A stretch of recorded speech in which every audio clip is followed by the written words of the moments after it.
ВМРО-ДПМН е охрабрена од последните економски показатели кои говорат дека земјата и официјално излезе од рецесија.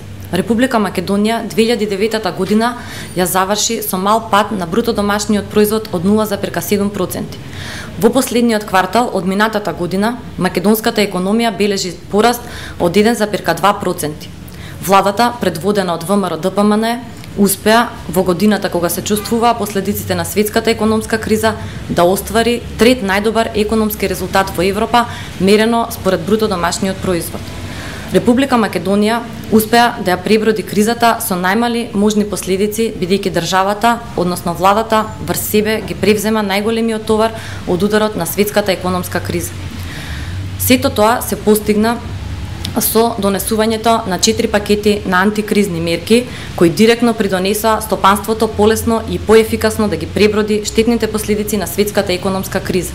Антикризни мерки, како што се намалување на ставките на социјалните придонеси, намалување на надоместокот за приватизација на градижното земјиште на 30% и ослободување од данокот на добивка за реинвестирање, овозможија целокупната македонска економија да ја надмине кризата со најмали можни последици, споредено со останатите економии кои беа силно погодени од светската економска криза и рецесија. Продуктивноста на предпријатијата и малото стопанство беше стимулирана. Токму затоа бројот на невработени лица бележи намалување за 3,7%, а извозот се зголеми. Почитувани, падна во вода тврдењата на СДСМ и на господинот Зоран Јовановски за наводното банкротирање на економскиот систем и се покажа како целосно, непотребно и погрешно заговарањето на девалвацијата на денарот.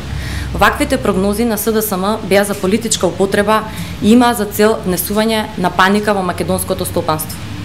ВМРО-ДПМН како одговорна политичка партија е потполно свесна за економските предизвици кои што и предстојат на владата на Република Македонија. Но владата на Република Македонија на ВМРО-ДПМН е првата која започна да ги решава проблемите на граѓаните. Владата, предводена од ВМРО-ДПМН, ќе продолжи и понатаму се напорите за унапредување на деловната бизнис клима и подобрувањето на животниот стандард на граѓаните пред се. Ви благодарам.